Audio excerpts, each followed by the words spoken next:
gift, but fortunately I learned to read at Muskingum.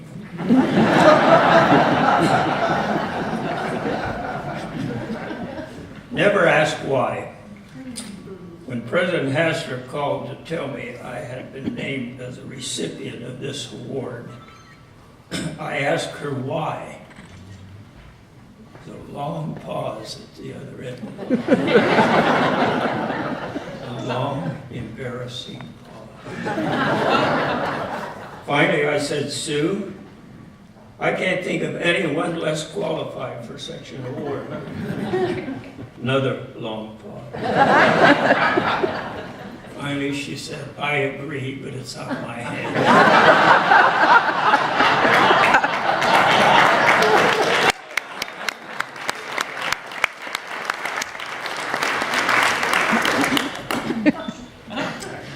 I thought distinguished, word not frequently used in my company.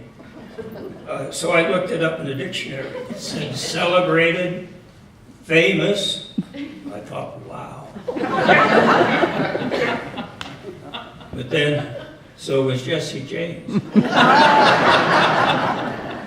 John Dillinger. And Genghis Khan. See, I go back a long way. Mostly I've been a lucky guy. Lucky to have grown up in the small town of Ness. And I have some representatives here with me. A town made up mostly of coal miners. I have some friends representing coal miners here too. A town made up mostly of coal miners. You can't get more down to earth than coal miners. I'm proud to have had a great-grandfather who was a Civil War veteran, who could neither read nor write, and who served under Sherman in his march from Chattanooga to Savannah, to Columbia, South Carolina, to Goldsboro, North Carolina, where he was sent home only to die a few months later at the age of 34. Proud to be the son of a coal miner whose education ended with the 4th grade and who became a miner at age 12 and remained a miner for 48 years. We were what could be considered a middle-class coal miner's family. Somehow Dad seemed to know that a boy might like to have a pony at age 5, a BB gun at age 6, a rifle at age 12, and a shotgun at 15. Not just any shotgun, mind you, but a Winchester Model 12 pump-action shotgun. The only one in town, as was my pony.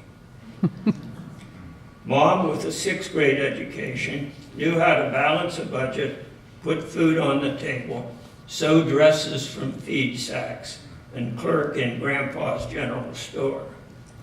She also knew how to discipline 3 boys. With my first BB gun, I had to find something to shoot. That something happened to be a catbird in our lilac bush. Big mistake. I ran into the house to show Mom. She looked at me and said, "Oh, Bill, you shouldn't have done that." And I never did again. Just a few 5 simple words said with meaning was discipline enough. I learned at an early age it was not only a sin to kill a mockingbird, but that it also applied to catbirds and a lilac bush. It was Emerson who wrote, "The purpose in life is not to be happy. It's to be useful, to be honorable, to be compassionate, to have it made some difference that you have lived." You don't have to win the Nobel Prize or be another John Glenn. You probably never will be. But you'd be surprised what a few kind words will do, especially to an unkind person. There are many people to thank, and many more I should have thanked. I'd like to begin with Ann Steele. She saw something in me I didn't know was there. I thank the committee and President Hassler. She also has a vision for Muskingum. I thank Muskingum for showing me that science, the arts, and sports can coexist, and where to find the perfect wife. And to all those golden friends I've had and lost, for many a rose-lipped maiden and many a light-foot lad, by brooks too broad for leaping, the light-foot boys are they. The rose-lipped girls are sleeping in fields where roses fade. And oh, how I wish I could thank my parents. They both did right by me. And to my late wife, Martha, I'd say what is already carved into our headstone. And if God choose, I shall but love thee better after death. But until then, I have promises to keep, miles to go before I sleep. Thank you.